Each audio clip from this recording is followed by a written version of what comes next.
So what I'm going to do here is make some broad comments about the relation between emotion and character. It's part of a larger book project that includes a theory of character, a theory of moral perception, and the relation between emotion, moral perception, value, and character. What I'm going to focus on here are some relations between moral character, couched mainly in terms of a philosophical debate or lack of philosophical debate on the topic. So I'm going to provide some background and then talk about two relations that I propose between emotion and character, some proximal relations and fundamental relations. So first of all, there's been actually very little work. For all the talk about emotion, let's say particularly in the last 20 years or so, and all the talk about character in the last 10 years or so, there's been very little talk about the relation between emotion and character. To speculate, I think one reason is because of him, Aristotle. He said famously, and I think very suggestively, that to experience emotion at the right time, toward the right object, toward the right people, for the right reason, and in the right manner, that is the median and the best course, the course that is the mark of virtue. But one can ask, Aristotle doesn't elaborate. One can ask, why is this a mark of virtue? Or as I want to ask, why is this a mark of character? Is there some intrinsic relation? Well, it doesn't seem that there's any part of the definition of character that emotions are involved. There doesn't seem to be any sort of obvious intrinsic relation, although people might feel that that's part of the equation.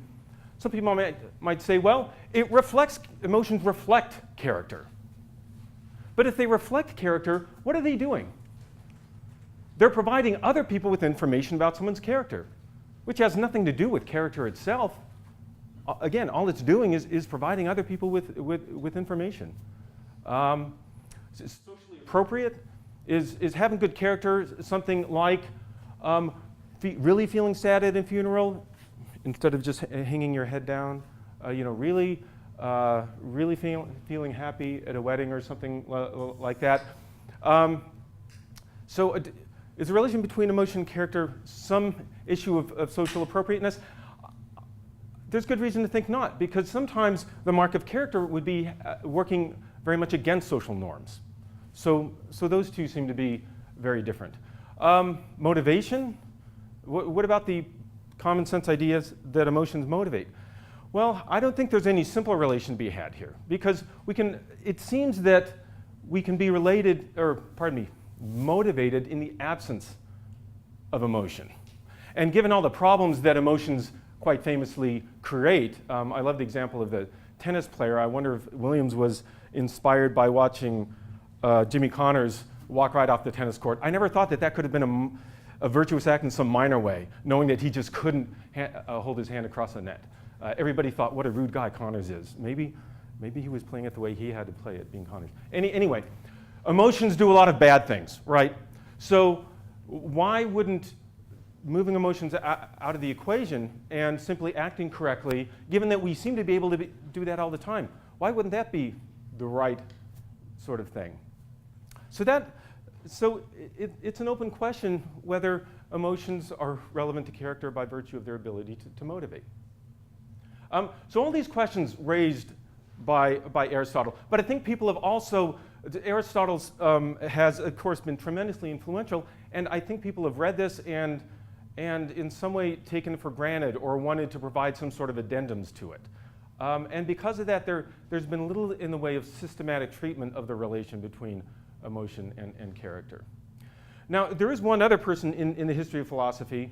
This is the background part of the presentation, and that's Descartes, who interestingly thought that character traits are passions. They are actually identified not just as involving passions, but they are passions. He believes that there are 6 fundamental sorts of passions, and that more specific character traits, he mentions generosity and timidity as specific instances, as unions, as interactions of these 6 more fundamental sort of passions. So he believes that character traits, again, are passions. But this doesn't account for seemingly dispassionate traits. Think about committed obedience. The character Stevens in remains of the day, or something like that. Committedly obedient, but seemingly dispassionate. Judiciousness, and a whole number of others. It seems incorrect to identify character traits with passions. So we move on to the 20th, 21st century. I just want to mention a couple of representative works. Both of these people talk about virtue, which is problematic. But people haven't talked about character, at least not in talking about the relation between emotion and character. So what I'm relying on is discussions of virtue. Now, of course, they aren't the same thing. Somebody can have a character trait without having a virtue. The character, the dude in The Big Lebowski, slovenly, has a character trait. Virtuous, no. There are a lot of undergrads who would say, well, no, it is virtuous. If virtue is doing something well, he is slovenly so well. He's so good at it. They seem to hold him on some sort of odd pedestal. My larger point here is that virtues and character traits are not the same thing. I actually think that virtues are not character traits. I think that they're contingently related to character traits, which gives them a very important role in inculcating virtues. But I do not believe that virtues are themselves character traits for reasons I can't get into here. I think the strongest explanation of virtues is a radical externalist sort of explanation. Again, I'll leave that for later. But Hursthouse, first of all, Hursthouse adopts basically the Aristotelian view. And she's in discussing virtue, she said emotions participate in reason and thereby play their proper role in the specification of full virtue. But she doesn't elaborate on how and why emotions have this role. In fact, what she does, she spent a chapter talking about, more than a chapter in her book, talking about the relation between emotion and virtue. But what she does is develop an account of emotion that's not too intellectualistic, not too physiological and irrational, something in between that she argues is compatible with the Aristotelian view. So there she provides a fleshing out, a sort of addendum to Aristotle, rather than an asking why this might be the case. Peter Goldie, he goes a little farther than that and provides some reasons. He claims that emotions skew perception and enable us to quickly and reliably see things as they really are. But again, he relies on eliciting our intuitions. He doesn't go into detail about this. He doesn't explain how or why. In addition, it's more relevant to virtue than to character, because he talks about quickly and reliably seeing things as they are. In other words, seeing things as we should see them. But that deals with virtue, not character.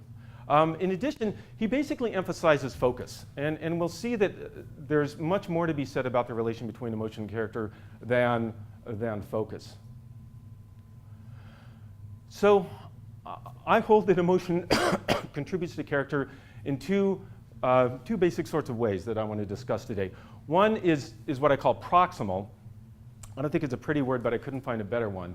And this refers to an epistemic role that emotions have in affecting our attention, the sense of the significance of what we perceive and so forth. It affects what you could broadly call our understanding of what we encounter in the world.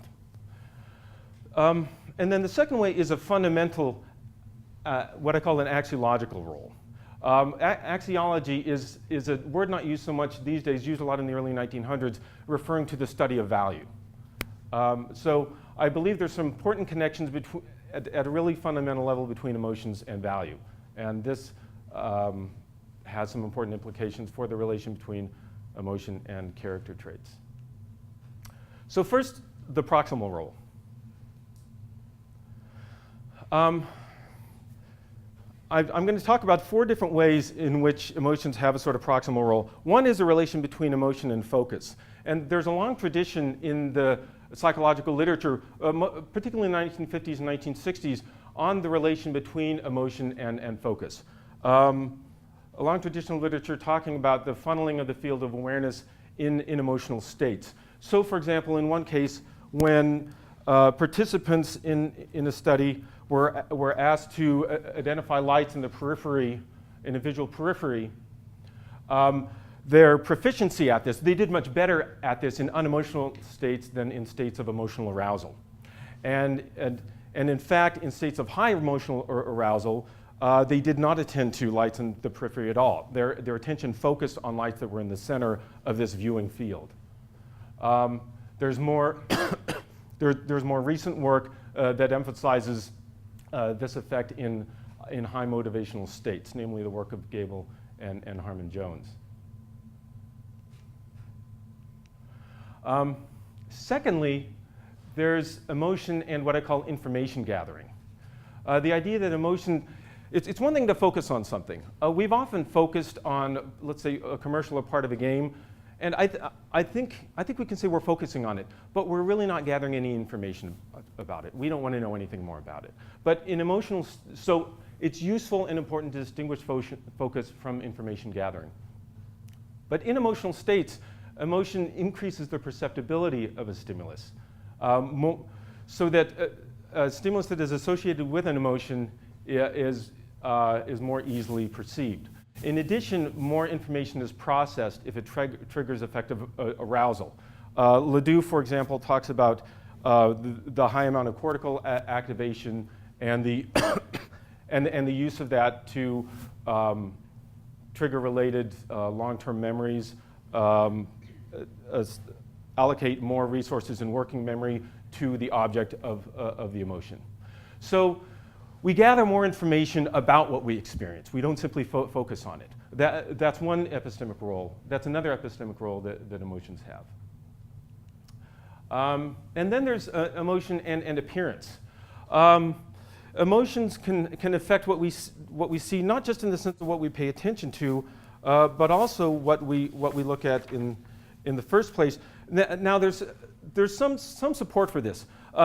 In a study done recently, participants were in, I think, a presumably effective motivational state. In this particular study, they were told they had to drink one of two drinks. One was a delicious-looking glass of fresh squeezed orange juice, well-funded study. And then the other one was a, I'm going to quote, a gelatinous, chunky, green, foul-smelling, somewhat viscous concoction labeled as an organic veggie smoothie. Now, the reason I say that it's a presumably effective motivational state is because they didn't do any physiological measures, which I really wish they had, to try to triangulate on what sort of state they were in. But several subjects backed out of the study and said, no, I will not participate because I will not drink that drink if asked. In other words, there's evidence that it's fairly repulsive. They did a good job of that. So then the subjects were asked, were told that a computer would tell them which drink they had to drink. If it's a number, it alternated, but if it's a number, you drink the orange juice. If it's a letter, you drink the green slime. And, and then they sat in front of a computer, and an ambiguous figure, is it a B or is it a 13, flashed for 400 milliseconds. Long enough for conscious awareness, but very brief. So they couldn't think too much about what they were seeing. Now they controlled for people who recognize it as an ambiguous figure, and several other things. But in this study, 72% saw a B if it was in line with their desire, if that was in line with orange juice, if that meant orange juice. And interestingly, in that condition, none saw 13, none at all. When the converse was done, a little over 60% saw 13 if it was in line with having to drink the orange juice instead of the green slime. I might have skipped over some parts. It was shown for 400 milliseconds, and then they were told that, oh, the computer crashed. An image after 200 millisecond masking, this bogus image came out that was made to look like the computer crashed. Sometimes it's things like that that make me think that psychology is a little more fun than philosophy. At any rate, this provides evidence that emotions affect appearance.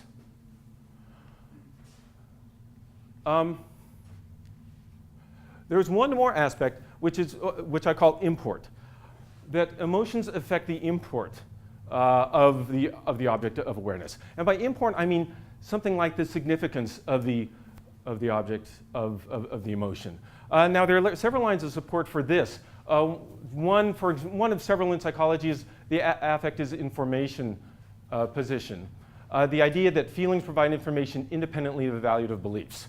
The negative and positive valence that's associated with the object of the emotion gives us information about how it fits in, whether it's goal congruent or not goal congruent, and so forth.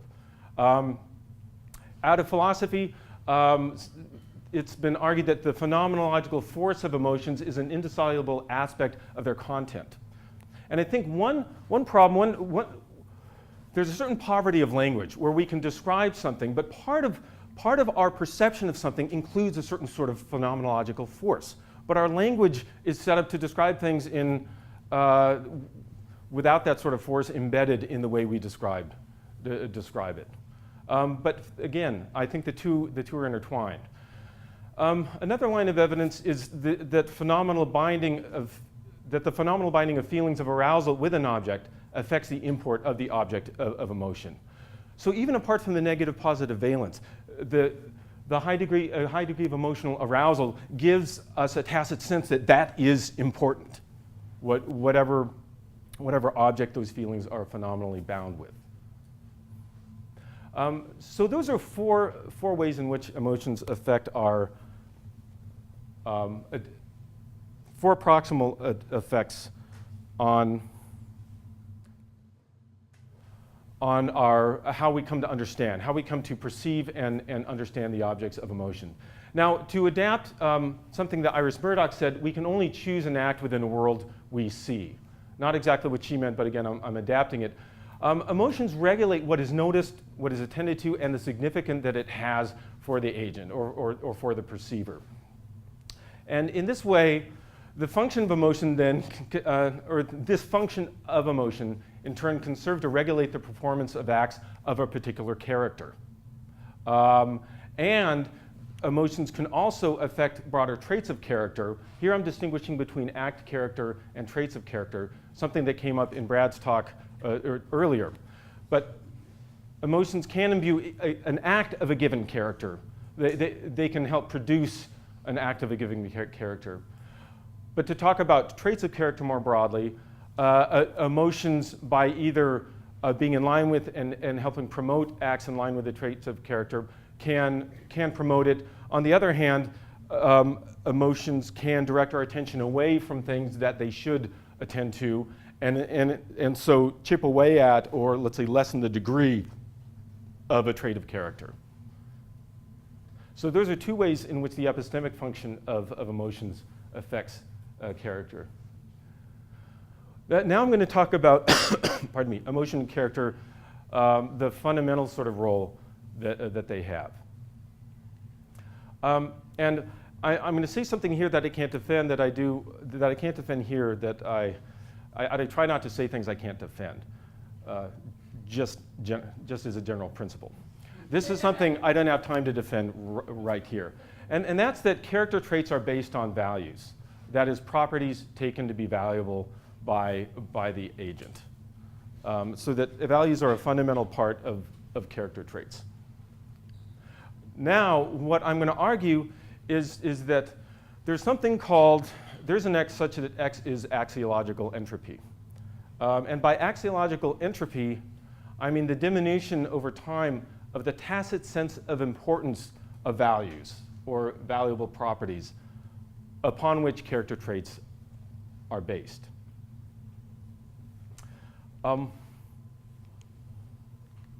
Why think this? Well, I'd like to start with a really nice discussion by Martha Nussbaum of the freshness of propositions. In this discussion, she's talking about emotions, but what she says here, I think, has a larger sort of implication for this tacit sense of the importance of values. She, in a nice discussion of grief at the death of a loved one, she says that the proposition, my loved one is dead, stands above all others. And she's talking about in her mind. And she uses the unfortunate word propositions, but we can see a larger point without taking issue with that. So the death proposition stands above all others. And that's the thing you can't get out of your head. That's the thing that dominates your mind.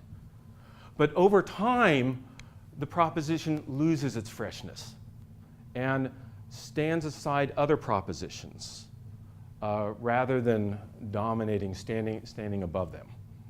There are lots of propositions that we assent to. You know, my friend is dead. Or it's going to be pretty warm today. Or I hope I don't trip and fall during the presentation. So there are lots of sort of, well, that might not be a proposition, but there are a lot of propositions. At some point, what she argues is that over time, it loses what she calls its freshness, and it doesn't stand out in any way from other sort of propositions. That's suggestive and supported by something like the fading effect, the idea that the affective intensity fades over time. This study focuses on the idea that the fading effect, there's a fading effect bias. That doesn't concern my point here. The larger thing that we can, fading effect bias vis-a-vis negative emotional associations and positive emotional associations. But the larger point is that negative or positive affective intensity fades over time. And this, we can find support for this in conditioning theory. The idea that the occurrence of a conditioned response decrease or disappear. And extend this idea that something, if we take something like Damasio's somatic markers, which I can't say a lot of it right now, those sort of somatic markers that help us tacitly evaluate and decide can weaken and disappear over time. But these seem to regard specific objects or specific events. What about broadly? Because in values, I'm talking about something more broad, not a specific thing, but broad classes of value. Well, we can find support here in something like the decline of honor culture. Now, there are some famous studies in psychology that part of which hypothesize that parts of the country retain more of an honor culture than others. But aside from that, there's also a literature that honor culture in general has declined over time in this country. And this can be understood in terms of the diminishment of the value of honor. So we have a broad-based value, namely honor, that pardon me, that just doesn't mean what it used to. And what I mean there is it's not as important, it's not as significant to us. So we're less likely to act for the sake of honor. It's less likely to steer our choices, our attention, and so forth.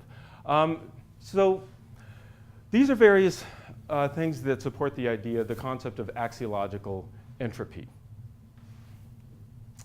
And my proposal is that all sorts of values can go the way of honor. They don't because they're continually reinforced through norms, through approval, and so forth. But without that, as I'll argue, these values would decline, and with them, the character traits that are associated with the values. So what keeps this from happening? I jumped ahead of myself. I argue that emotions prevent axiological entropy. They reinforce these values. And the idea here is that the successive emotional association with a value property acts to sustain its tacit sense of importance. One psychologist talks about the force of emotional communion, the expression of emotion eliciting similar feelings in others. So here, by seeing and hearing people, by witnessing people's emotional reaction, emotional response to an act of courage or an act of cruelty, helps sustain that association between the negative emotional state or the positive emotional state and the act of that particular character. Another way is observing the reactive attitudes of others, gratitude, anger, resentment, in response to one's actions. One's action property reduces emotional association, produces again, produces emotional association. So if you see somebody become angry or resentful or full of gratitude, appreciative of something you do, that helps reinforce the broader value that stands behind what you do, not simply the mere act. And simple principles of conditioning support this as well, that inducing an emotion and pairing it with a value property can help reinforce and sustain the value of that property. And again, the properties I'm talking about here are broad sort of properties, like courage, like generosity, kindness, and so forth.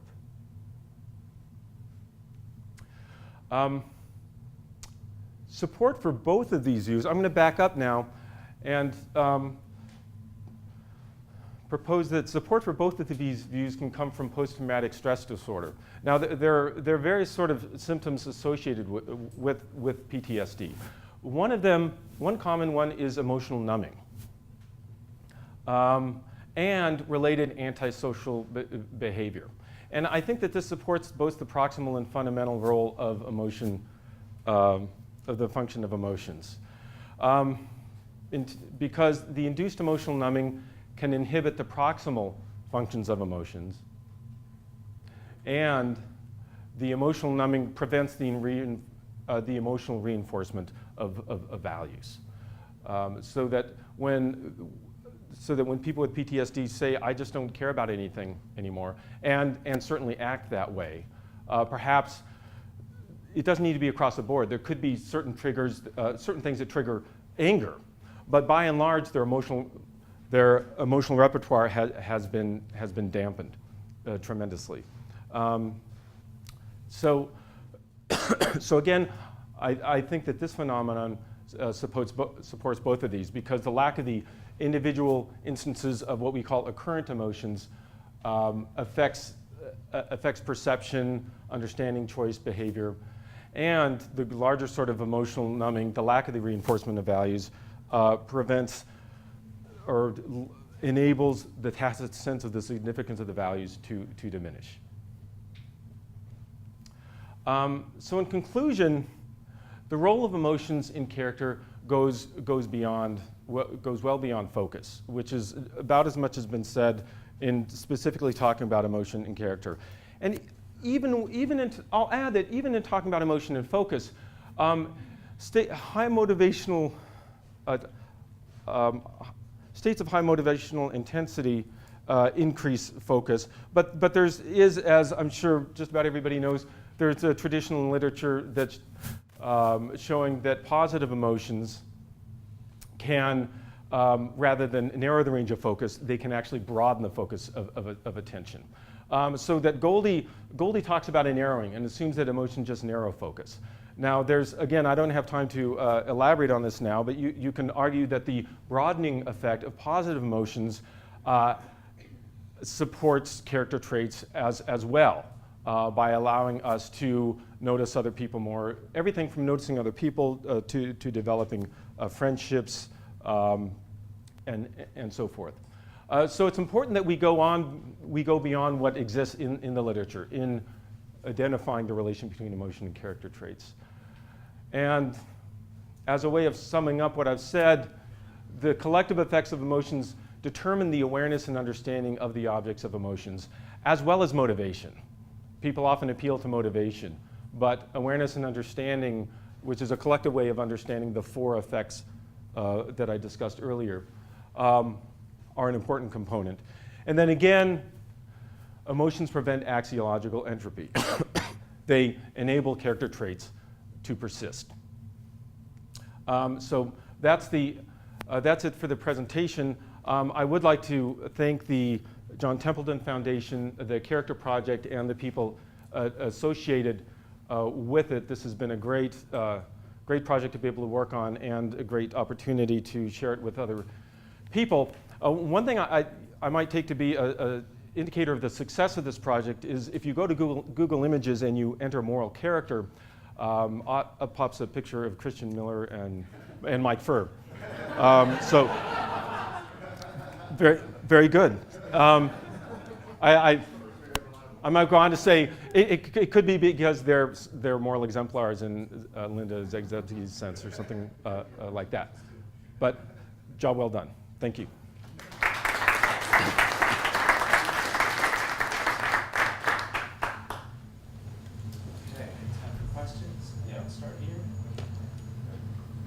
No, I really like to talk. I just had a question, like sort of how you respond from a broadly sort of stoic worry about this. So in particular, the part where you were talking about how emotions prevent axiological entropy, it seemed like you really weren't worried about the idea that that might rely on the way our emotions are produced by other people's emotional reactions to us. And so, I mean, I'm wondering, couldn't you think that, maybe there are other different ways you could take control of your emotional life in order to prevent axiological entropy? And so some of that could be like, engaging in stoic meditation or other forms of meditation. It's sort of a more kind of like autonomous project of having control of your emotions.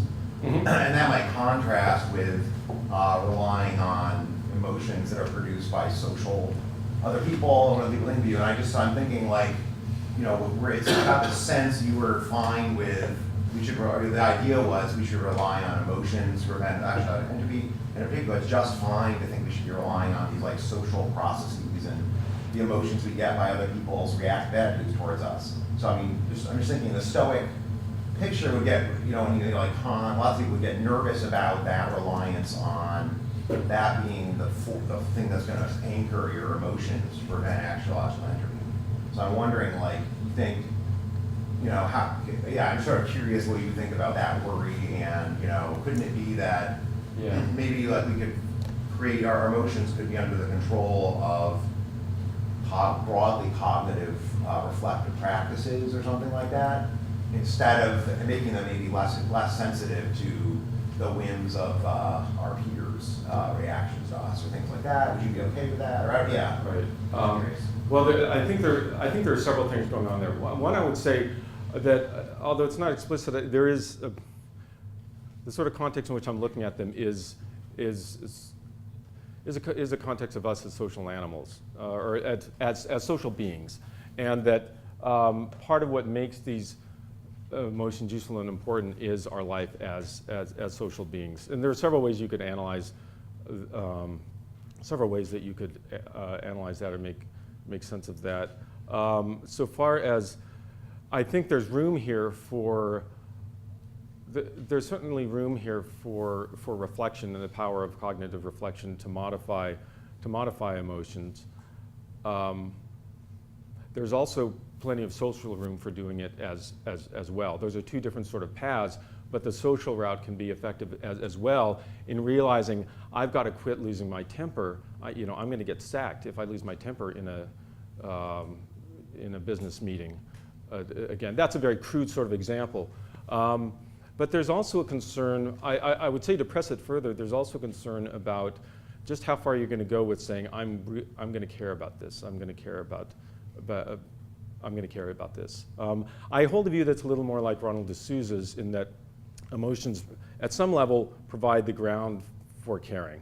Although above that, there's plenty of space for reflection, for cognitive reflection and modification as well. I think both as individuals, but also as cultures. And not just broad cultures, but also smaller sort of cultures, realizing, I think of talking to parents who talk about the way they emotionally respond to their children, and sometimes they think, I sort of overdid it.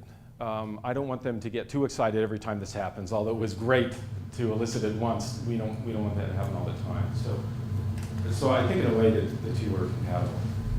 Question in the back? Yeah, I enjoyed your talk as well, but I'm a little bit unclear about what you're saying. Are you saying that emotions are not constitutive of character traits, but that they're linked in some sort of causal sense? What's motivating my question is the first thing you had up there was the quote by Aristotle on what constitutes virtue. Yes. And it seemed, on the standard understanding of virtue, Aristotelian virtue, emotions are part of the character trait in a definitional and phenomenological sense, not just in some causal sense. I think, I'd like to think about this a little more. my position is largely causal. He can define it as that. But phenomenologically, you think it's different. Phenomenologically, Well, that, I mean, you mentioned some reactive attitudes, but you didn't say anything about emotions of self-assessment, like guilt, remorse. I wonder if you would say something more about those. Those seem to me to be the kinds of emotions that are part of a character trait. That if somebody is a good person, they're going to feel regret for what they believe they did wrong, and that's part of it. But that doesn't make it part of the character trait. That's predictive. If somebody has X,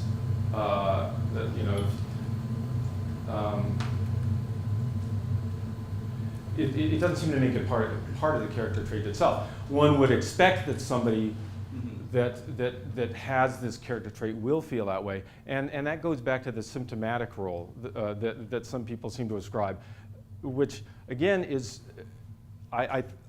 some people think that makes it, or they think what they're talking about is some essential role of emotions, but really it's not essential. And if you really think about it, in conversations I've had with people, the more they describe and sort of fine-tune their claim there, it sounds more like they're saying the emotions let us know what's going on inside the person. But that's all about how we evaluate the person. It's not about what's going on inside the person themselves. Yes, I did talk about reactive attitudes, but emotions like guilt and so forth, I think play an important sort of role. As for the same broad principles would apply to people's returning to an event because of guilt, mentally returning to an event and so forth. Yeah. So it's easy to understand how this works for emotions like guilt or shame. I'm having a hard time making up a story for all of the emotions, right? Like jealousy, anger, envy, and so forth. So is your claim about all emotions or a particular subset of emotions that have a causal relationship with character? Well, it's meant to be a general. There's much more that can. I was talking about something like this earlier today with someone. There's much more that can be said vis-a-vis particular emotions, like how anger can affect your character. How over and above that, how it can be used, misused when it's appropriate, and so forth. But I think you could say the same thing about like emotions like jealousy. It could be that, and this goes back to our being social beings. Jealousy is often taken to be a bad thing, but in some mild forms, jealousy might actually be a good thing and help you attend to things that should be attended to. There's a famous there's a famous example of Othello where that goes too far, and that creates a sort of confirmation bias in Othello's mind. Shakespeare didn't use that term, but Othello seizes on all the information pointing in one sort of direction and ignores information pointing in another sort of direction. But I think that it's intended to be a general account. If you can think of emotion that just doesn't seem to fit at all, that seems to have no use vis-a-vis character, and it could be. I haven't actually thought about that. But if you think of one, please email me. That was a very interesting talk. No, I'm sorry. We got a question up here. So, two quick questions. I think of emotions as distinct from or more than desires, but many of these effects I think would come just from desires. So in the orange juice, green drink case, simply a desire for the orange juice might be enough to make you see the letter.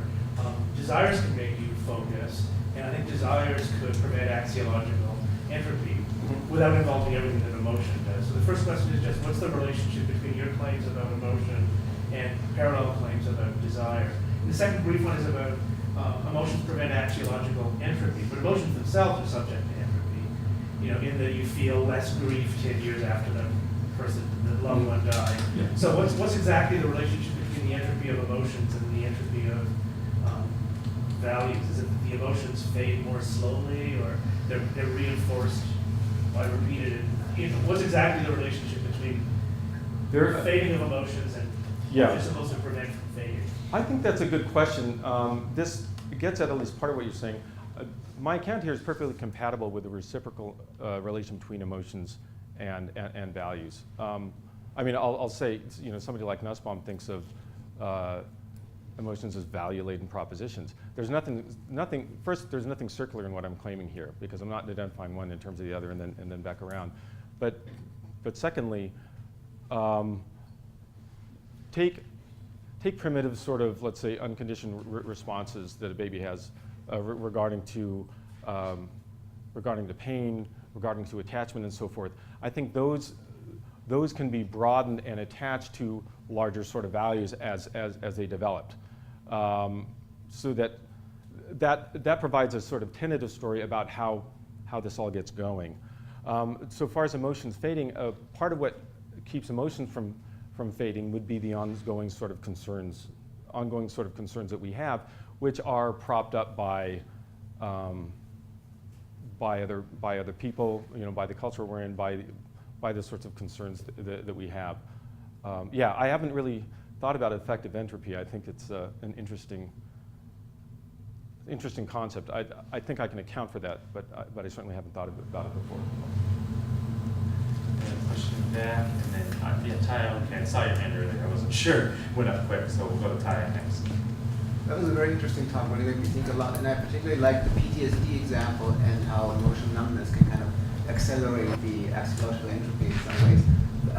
How would you then think about it? I mean, PTSD is interesting because you have on the one hand the emotional numbness, on the other hand you also have hypersensitivity and hyperarousal, so which is kind of more the physiological state as compared to the subjective experience of emotion.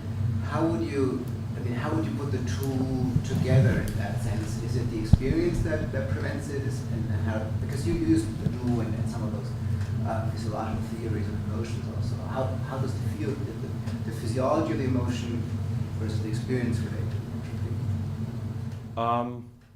That's something I don't have worked out. It is interesting how effective responses can be triggered, but it's perfectly plausible to say that somebody becomes emotionally numbed, let's say, along 80% of the spectrum of their emotions, but then there's 20% or even less where there are certain things, perhaps related to the initial trauma, that trigger very strong affective reactions. So that they interestingly seem to run in opposite directions, with a hypersensitivity. I think they can. There's no problem with the idea that they sit alongside each other. Yeah. So your conclusions made me think of how you might respond to an evolutionary-oriented argument about emotions. So emotions contribute to our survival in a fight or flight kind of sense. And emotions, or moral emotions in particular, contribute to our group survival and enabling us to have group functioning, which indirectly contributes to our survival. So I'm curious how your perspective would kind of, what you would say to an evolutionary-oriented argument like that about emotions enabling character traits to persist. Is it because of kind of that helps our survival in some sense? Or is that kind of off base? Well, I don't use an evolutionary sort of story. I think I'm much more fond of empirical psychological neuroscientific analyses of emotions than evolutionary. I think evolutionary theory can provide a nice set of principles for targeting, for developing hypotheses in psychology and neuroscience. That's my broader philosophy of that. But more specifically, it would very much make sense. I think that's interesting. It would very much make sense on this account that certain values are reconstituted and supported because they're important in that sort of culture. And you think about the sort of values of independence and as well as other norms, retributive norms that exist in places where people, let's say, live where there's a very low population per square mile, and there isn't authority or help from other people that you can get. I knew somebody who lived in Texas, in the early 1900s, who said, and this is corroborated by psychological stuff, but I like the anecdote.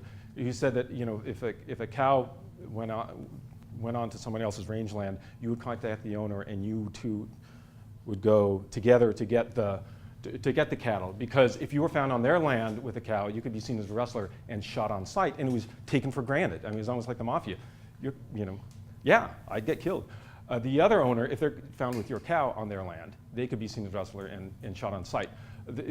My point is that sort of the norms and the extreme sort of retributivism there is because in that culture, they're very dependent on people not violating those norms because there weren't a lot of cow police around there in the time and whatnot. But I mean, I'm being lighthearted, but it gets to your sort of point about certain sort of traits and certain sort of values associated with those traits probably exist because they're important to the cultural and individual functioning. Will, did I see a hand from you? Okay. Ray, and then we'll go back to Christian. Ray?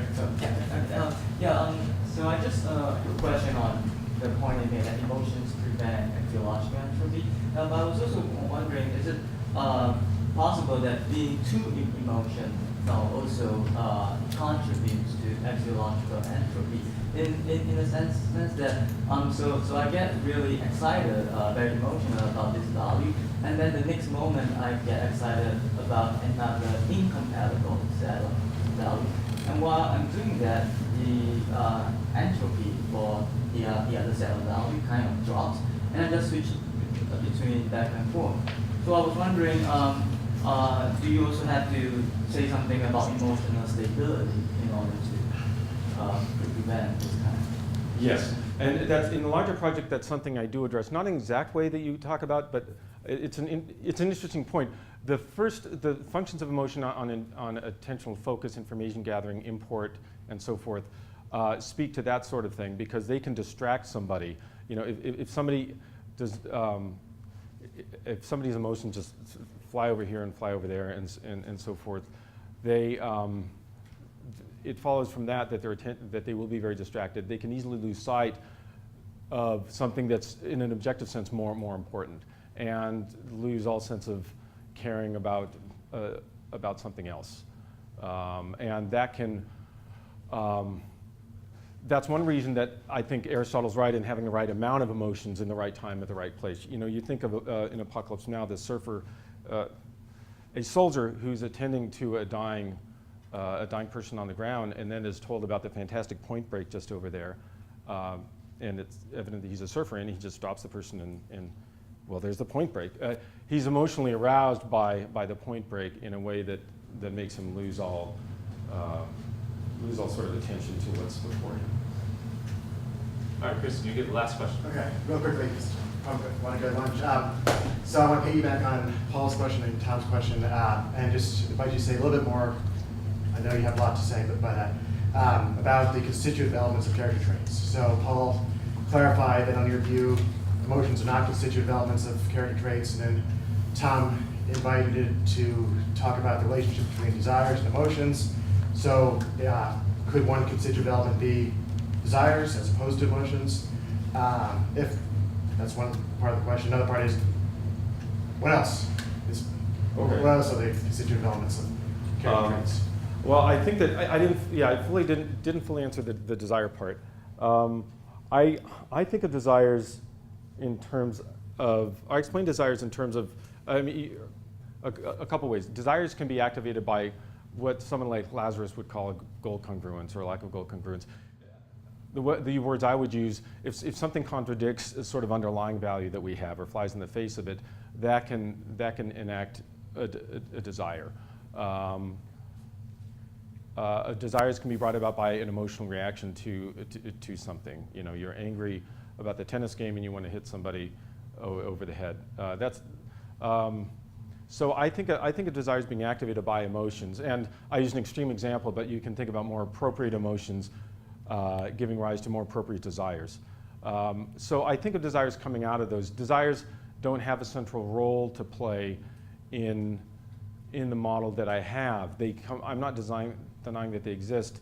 It gets messy because people use desire in a lot of different ways. You know, dispositional, recurrent, hot desires that are only attributed by the mere fact that somebody acts a certain way. And you're like, oh, well, they desired to, which is totally uninformative.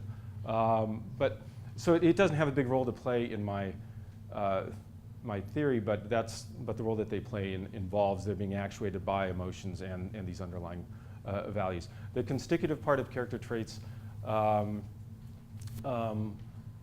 Character traits I think of as dispositions that instantiate a range of, that instantiate disposition to a range of actions that instantiate a value or a set of values. That itself can be complicated because the way in which different values stand in relation to each other can make a difference in the nature of or extent of a character trait. But that's, in its simplest form, that's a constituent part. Yeah. All right, we're going to end here. We now have a break for lunch, and the lunch break will extend until 1:30.